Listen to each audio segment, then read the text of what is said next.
Now we remember that a beast is symbolically a king or a kingdom, a government, and the horns of a kingdom could be symbolically their military force, which they uses to protect themselves. Now we see that biblical prophecy foretells that the iron, now that is the iron legs of the statue, in other words, the Roman Empire, who was known in history as the Iron Monarchy, will be revived again at the end time. Now it's an empire that faded back in the background in history, who was never really conquered by another kingdom. Now this rebuilt Roman Empire will rise again, and it will form the feet and toes of the statue in Daniel. Now this will be the fourth and last kingdom that will be on earth before Jesus Christ's second coming. And we see today the rising of the Roman Empire, just as the Bible predicted that it will happen.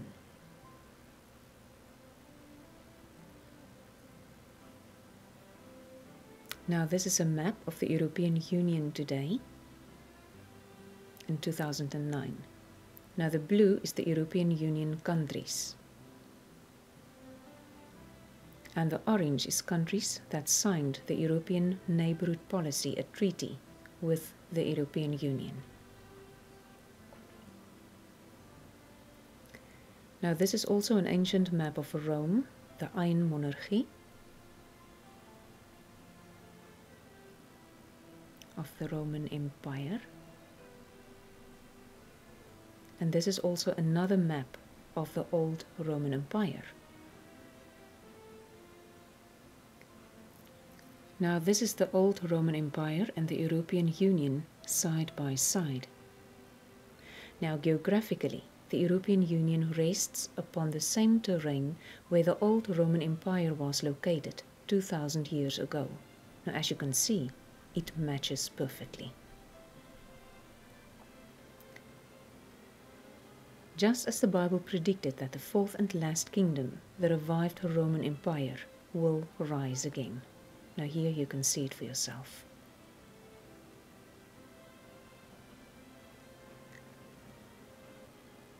Now alarmingly, in December 1998, an office was created. Now this office was a job that was created in the European Union, the revived Roman Empire, called a High Representative for Common Foreign and Security Policy. Now, out of more than 1,150 documents that was generated at that summit, the document creating this powerful position or job was numbered 666.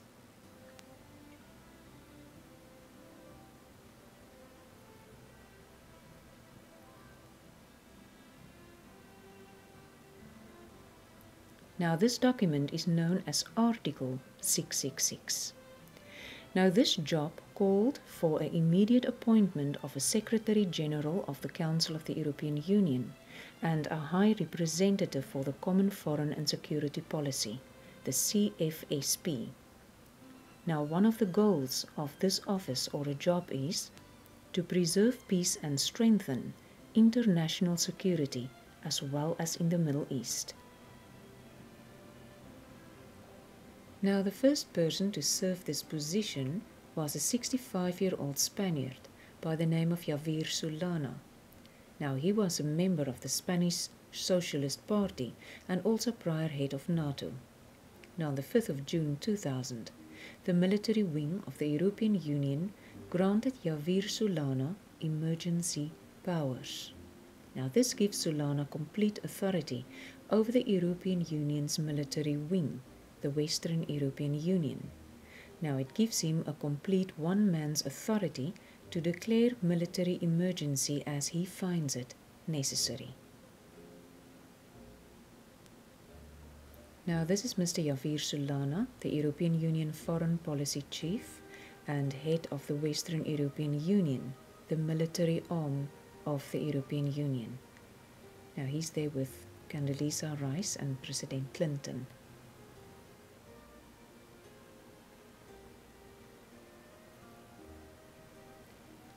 Now, if you Google the General Report on the Activities of the European Union, you will see this document for yourself, Article 666. Now, in the next clips, I will show you where to go to check it out for yourself on the web.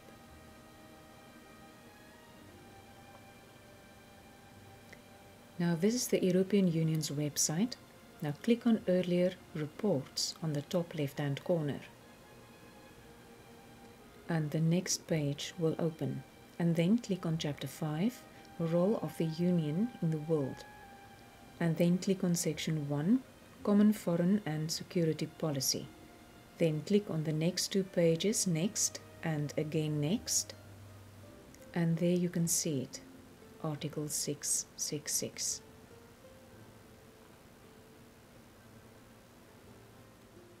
Now, the position of Article 666 of Javier Solana is that he is the Secretary General of the Council of the European Union, a High Representative for the Common Foreign and Security Policy, Head of the European Defence Agency, and Secretary General of the Western European Union. Now, the Western European Union, or the WEU, is a 10-nation alliance that forms the military muscle of the European Union beast.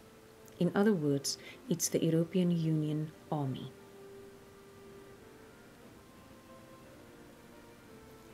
Article 666 is a powerful position created in Europe, and the person in charge holds the military and diplomatic reins of power in the European Union's office. Now, another interesting fact is that on this very moment the European Union itself does not have a real president. Now, what they do have is a rotating president, which means that the 15 heads of the member states of the European Union takes turns at being president every 6 months. So the European Union changes its president every 6 months. The leaders of the European Union plan to elect Mr. Europe after the Lisbon Treaty is sorted out and signed by the leaders of Ireland. Now, will this be the office for the long-awaited Antichrist, Mr. Europe, to appear as the Bible tells us? Now, we do not know. But what's interesting is that all the prophetic pieces is falling in place, and the world stage is set and ready for the Antichrist to appear. And for the first time in history, a global world governmental system is also falling in place. So we see that for the first time in 2,600 years, after Daniel warned us about this unification of nations, the worldly stage is set and ready for Mr. Europe to appear.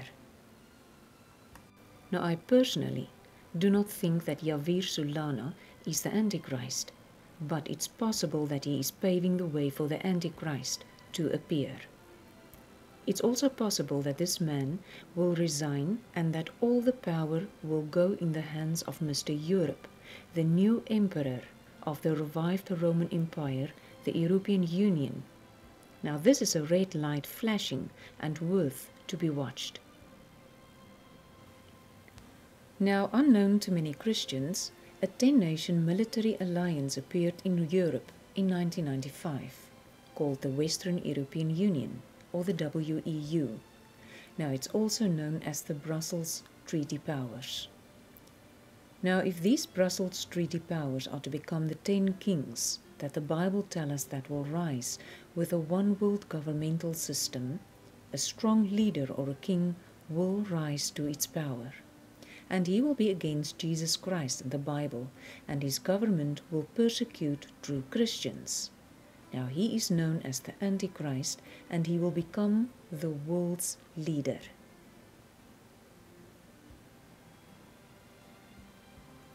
Now, this 10-nation military alliance that appeared in 1995, called the Brussels Treaty Powers, are members of both NATO and the European Union. Now, what binds them together is a mutual defense obligation under Article 5 of the modified Brussels Treaty, which means that an attack against one is an attack against all.